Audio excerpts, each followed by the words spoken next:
Imagine someone is beating you up, and while they're doing that, they say, as long as you don't fight back, I won't stop, but I will not go further. I won't kill you. But you cannot fight back. This might sound ridiculous, but it's basically what the second in command of Hezbollah has just said before the interview in Al Jazeera.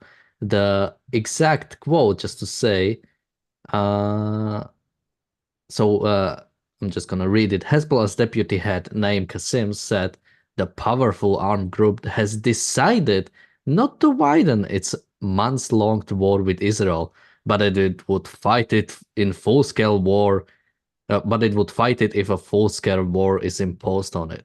So we should really thank them for holding back while setting North Israel on fire. And while we will talk about Hezbollah, we will and criticize Hezbollah as I mean, that's the least you should do when it comes to Hezbollah. But we will also talk about Israelis' non-response to Hezbollah aggression, at least since October 7th, but I think even much long before that. So, James, how can Hezbollah get away with saying such a thing?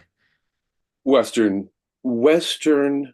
self-imposed ideological blindness. It warps people's view of the facts, obvious facts that should lead them to the clear conclusion that Hezbollah is just talking the normal crap that they normally talk. They're every bit as much committed to the destruction of Israel. This is just a tactical, momentary pause. At best, it actually could just be a bunch of words luring us into nonsense. And if you look at the history of the whole situation, Hezbollah is a Shia religious group, unlike Hamas, who are Sunnis. They're much more ideologically affiliated with Iran. And while their ideological roots go back further than the Islamic Revolution of 1979 in Iran, it was really after that that they came into real organized focus. And they were responsible for the hell that Lebanon has descended. And Lebanon used to be a wonderful place. It used to be one of the most charming places in the world. I knew people who grew up.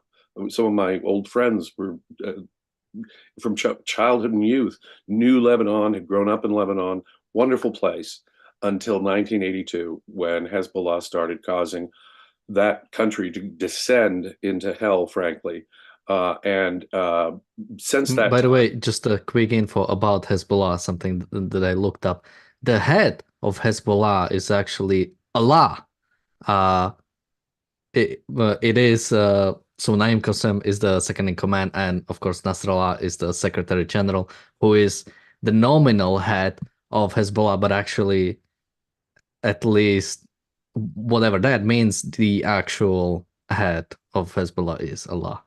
they are extremely religious. They're fanatical in their statements, in their charters, and they are committed to the absolute destruction of Israel. Full stop. All Jews are Zionists. Jews can be killed indiscriminately, and when they're done with Israel, they'll go after the great Satan, America. And with that fierce set of ideas, they've even said that any deal that the Palestinian Authority, these fantasy deals that obviously, as we've discussed on this channel many times, it would be irresponsible to allow a Palestinian state to emerge in the area. But Hezbollah has taken the position that even were there such a peace, they would continue in their jihad against Israel and against Western civilization. They would be unaffected. Now, I want to remind people that yes, for 40 years now, Hezbollah has been causing violence in the region against Israel, against Jews, against Americans. Uh, but April, that is to say, of 2023, that is to say, just months before the October 7th attack, Hezbollah, uh, there were several rocket attacks, tank mortars that came across. Let me just make sure I get my facts here. Um, it was the 6th of April of 2023. In response, they said, to the 2023 Al-Aqsa clashes there in Jerusalem, dozens of rockets were fired from Lebanon into Israel, injuring Israeli civilians. Um, there's no question about it. We already had attacks from Hezbollah months before October 7th. On October 8th, of course, Hezbollah declared their solidarity with Hamas, their absolute solidarity with Hamas.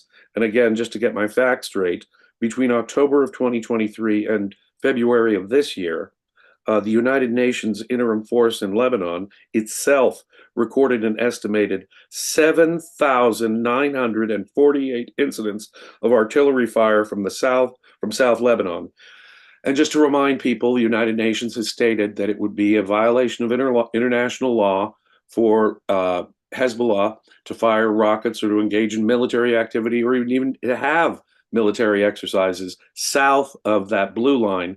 But guess what? 7,900 plus times Hezbollah has violated even what the UN, and I don't regard the UN as legitimate, but even the UN said it would be a violation of international law.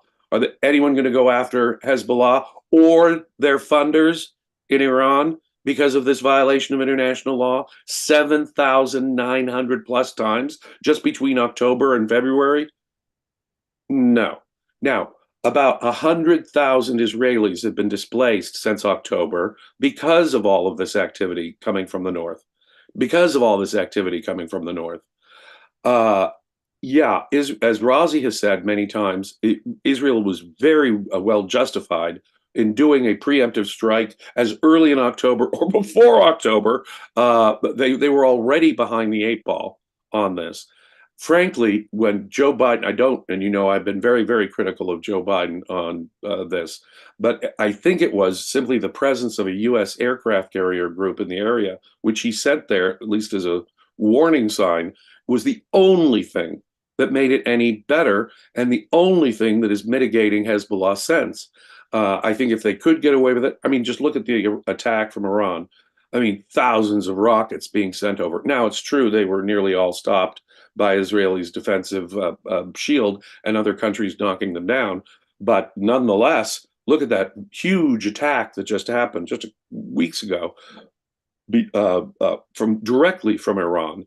And Hezbollah, as I say, is closely affiliated with them.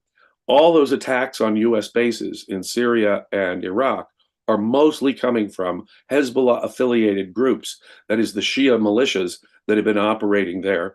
Now, as I say, there is a certain tension between Hamas types and Hezbollah types, but in this instance, in recent months, Hezbollah has permitted, with Hezbollah permission, Hamas, they say, are the ones that are doing some of the rocket attacks, or at least they say all of them. Hard to believe, because Hezbollah is much better armed, much better funded. They've got thousands and thousands of guided rockets and missiles ready to go. And if they ever did launch a full-scale attack, it would be much, much worse. You get more injuries and more deaths. But there have been deaths of IDF soldiers. 100,000 Israelis have been displaced.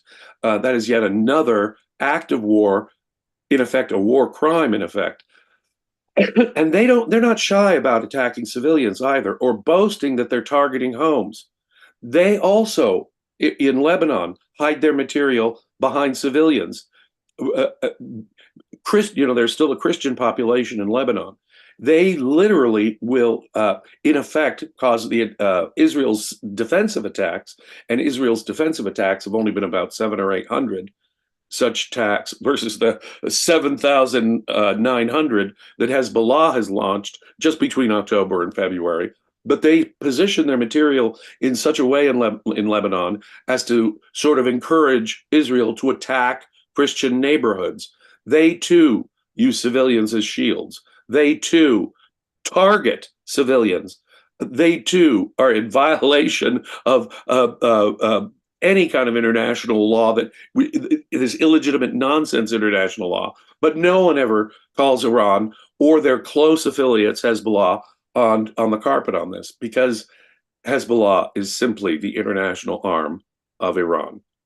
We need to stop playing this game that there is any daylight between Hezbollah and Iran. Hezbollah is simply a proxy for Iran. If Hamas gets 90+% of its funding from Iran, Hezbollah basically gets 100% of its funding from Iran. They are merely proxies for Iran, and we should treat the two as the same. Yeah, and I mean, maybe I just quickly mentioned it, but this brings us to why we need to deal with Iran, because if you really look at it, the on it really does seem that the only actual opposition, uh, or at least military opposition to Israel, is either directly from Iran or directly connected from Iran. So it's the Hamas, the Houthis, the Hezbollah, and the other. I mean, I've just seen, even Saudi Arabia. Apparently, they are changing their books so they don't say Zionism is evil anymore.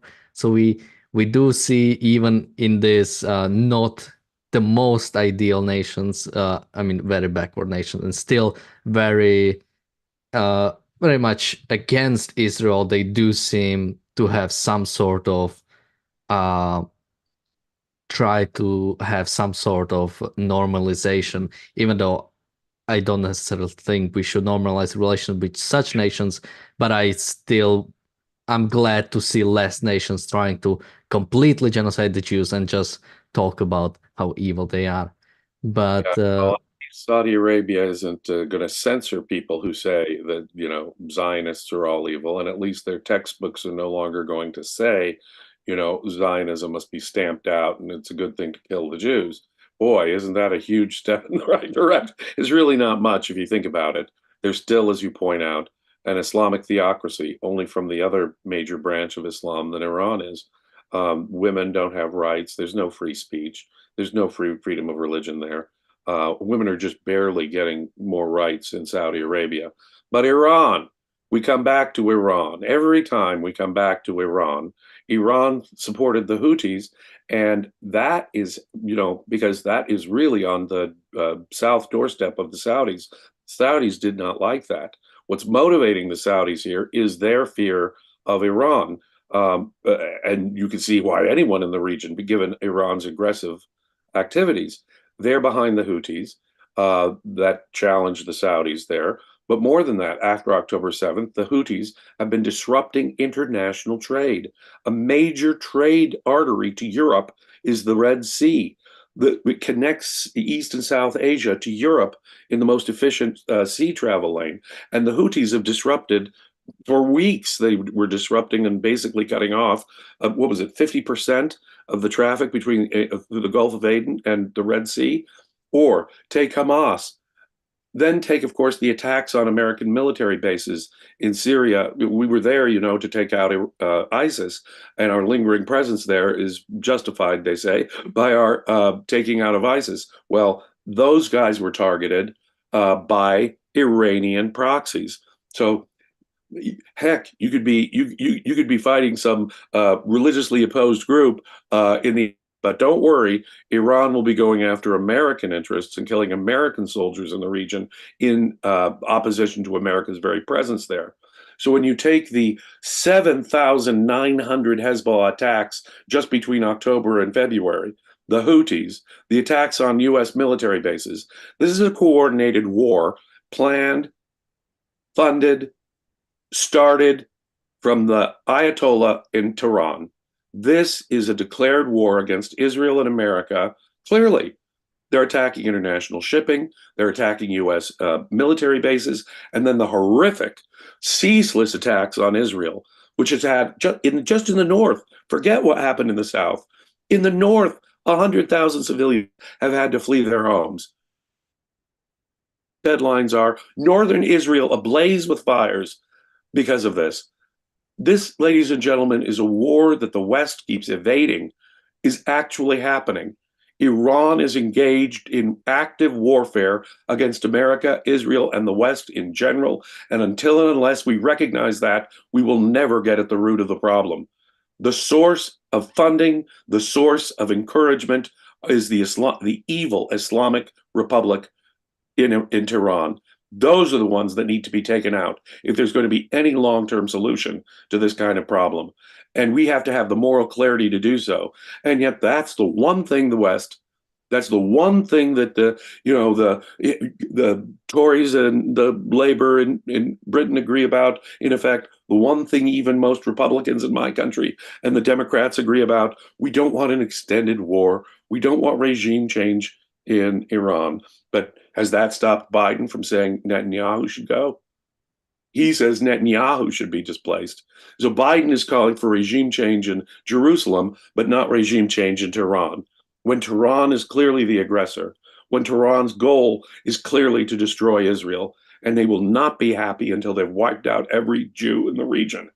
And they are the enemy of mankind right now. They are the most atavistic, savage, backward country you can imagine. And they actually have a population that at least a significant part of whom reject the Islamic ideology that they're being oppressed under. And yet the West doesn't lift a finger to help these people, the more secular people in Iran. The West is in complete denial about Iran's aggressive activity, their declaration of war against the West, in effect. But with their heads buried in the sand, Western politicians, to them, it's unthinkable that we go to war with Iran. And yet they're perfectly willing to criticize Netanyahu or recognize a Palestinian state.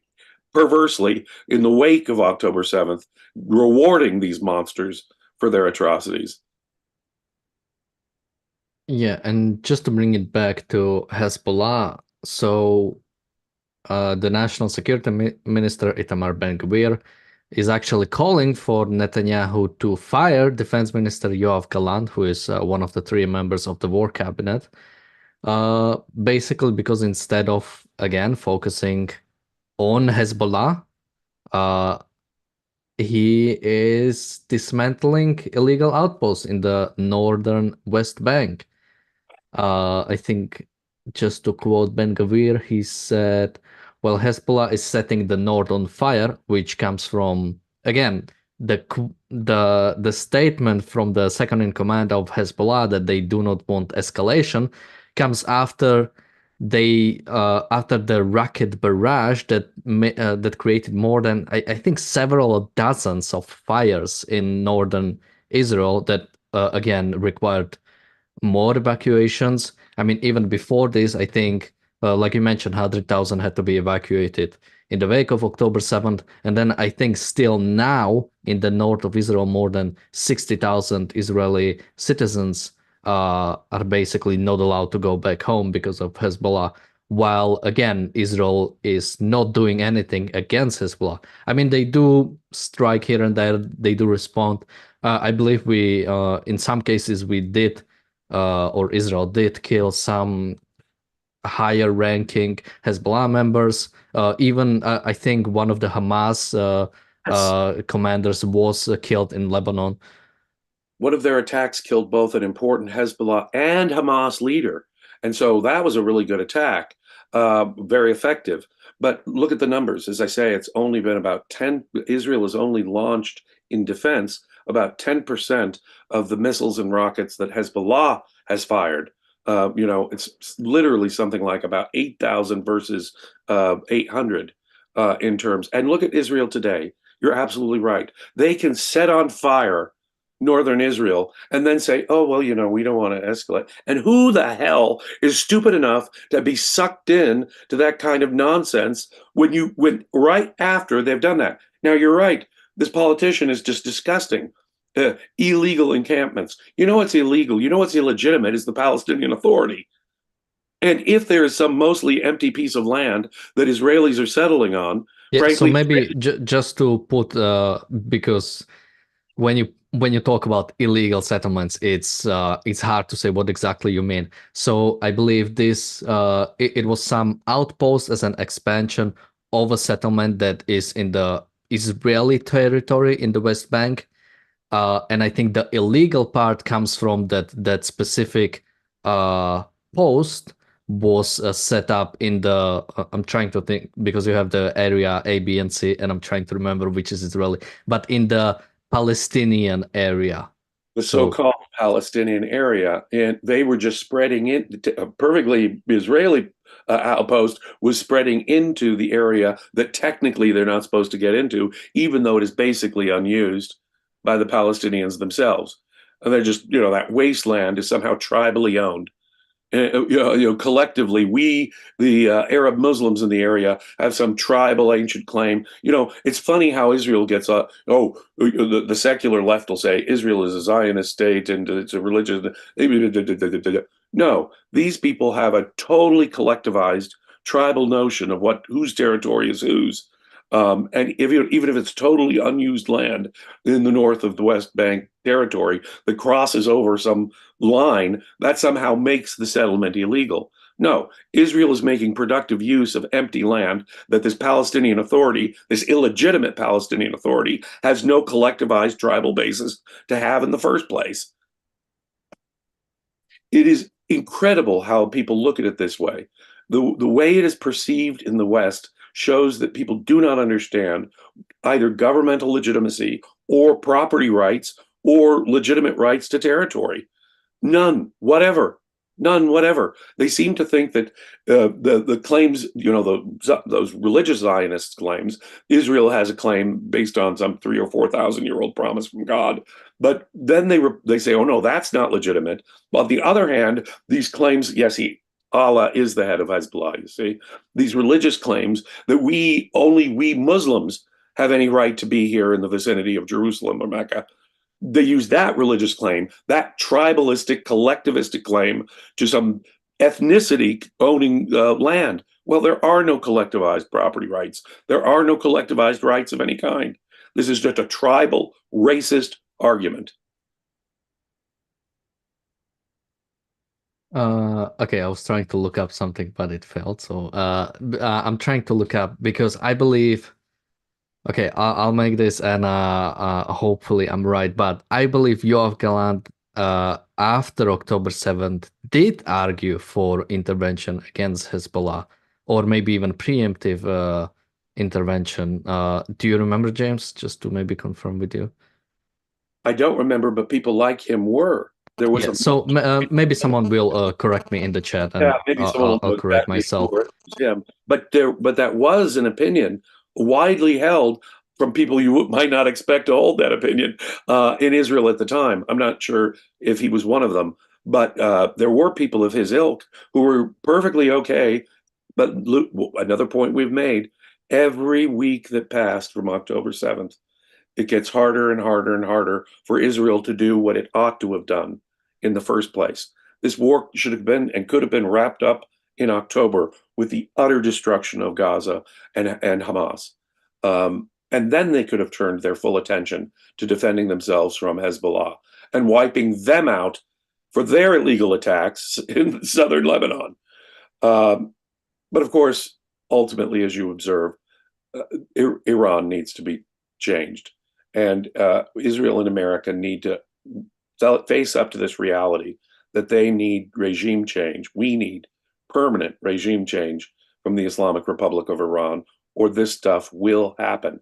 It'll happen from Hamas, it'll happen from Hezbollah, or some new organization. I doubt it'll even happen that Hamas gets destroyed, but even should one of these organizations get destroyed, some new head of the Hydra will pop up, whether it's the Houthis, some other group that emanates from one of these branches of Islam, and they'll get funding and encouragement and training and military hardware from Iran, just like Hezbollah and Hamas. And this will go on, and Israelis and Americans will continue to be killed in the Middle East until and unless the regime in Tehran is destroyed. Yeah, I mean, something to realize when it comes to regime change. And what I really like of this example is regimes that have changed by force, or rather by outside force and by inward force.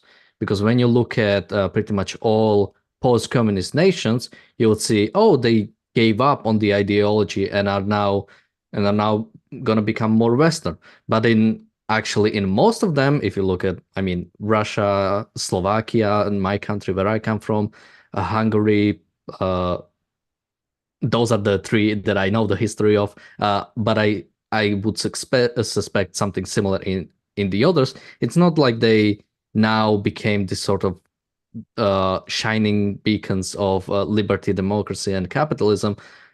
most of them pretty much. I mean, in many of them, I mean, Putin is an ex-KGB member. In Slovakia, the communists pretty much took over. They weren't part of the Communist Party, but it's pretty much the same people they took over. So yeah, unless because what is the fundamental there? Maybe the sort of the government has fallen, but the people haven't, at least I don't think, have not changed as fundamentally as needed. And I think it's a similar thing here. If you just get rid of Hamas and you don't do anything with the Palestinian people, nothing will change. Someone like Hamas will just take over. Right. In the case of Eastern Europe, anti-communism, even bitter anti-communism, we really hate the memory of the Soviets controlling us, does not translate into a belief in liberal individual rights. What they are facing are socialists versus Christian nationalists now. I mean, one could say maybe it's an improvement that at least the people have a choice between, the socialists and the Christian nationalists, but neither party is really friendly to individual rights, is it? And if the battle in Eastern Europe is between, your socialist parties and your nationalist Christian conservative parties, it shows that we really haven't made the ideological progress, the cultural progress that is needed for a permanently better world. And boy, does that play out in spades in this case in the Middle East. Yeah, until and unless the culture that dominates the Middle East, particularly among the Palestinians, this violent, mystical, racist hatred of civilization as such, a philosophy completely shared, as I say, by the Iranian regime, if not all the Iranian people. That's what needs to change if we're going to have a long-term solution. Absolutely, my friend. So we had actually one more topic which we don't have time, so I'll just quickly mention it, but we'll talk about this. So there is this deal sort of on the table now. I'm still completely struggling to see what's going on. Now I hear from Israel and America that Hamas is not really deciding. You hear from Hamas that Israel is sort of not really deciding. No one knows what's going on, and no one knows uh, basically no one can agree on the facts or on what the deal even is. But something I would bring up, even if this deal miraculously falls through, which I don't think would be good, is uh, it doesn't involve Hezbollah. I mean, Israel still has to deal with Hezbollah after. I mean, you mentioned that Hezbollah will continue. I mean, I just read this quote that Hezbollah was offered I think money or some sort of reparation if they helped rebuild South Lebanon. But basically, the stipulation was they would have to give up their sort of paramilitary status, and they said, "No, we don't want money. We want to keep our revolutionary struggle going." Uh, and yeah, I think Israel should realize that, or as the title says, should wake up and Hezbollah is not going anywhere. Even if this deal falls through, they will still need to deal with Hezbollah. So let me quickly thank the super chatter PC who says Palestinians do not want peace. Does seem like it. No, they don't want it. They are willing to trick and deceive us. We're in the West, we're also innocent and naive. Oh, they'll agree to a deal, and if we offer them assistance, if we promise to rebuild Gaza, no, ladies and gentlemen, we're being suckered into their total nonsense. It is all a ruse. They're happy to do this ruse, and the problem will not be solved. A ceasefire, even if a ceasefire, can just consider Hamas's position in all these negotiations up to this point. We don't know that Hamas will agree.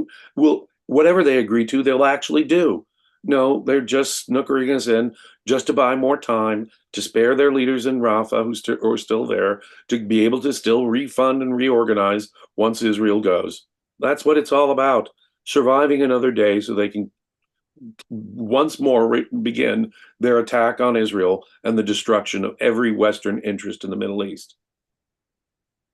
And with that, also thank you, Bonnie, for your super chat. And with that, thank you, James, for joining me today. We have the reality show coming up. We'll go back to the UK politics, and we'll talk about will Nigel Farage reform UK. There's been news, not sure if today or yesterday, but basically Nigel Farage came back and took over as the head of the new party, Reform UK, or rather the new named party, Reform The UK. new named party on the right, yes. But you know something important? It's only about a month away, ladies and gentlemen.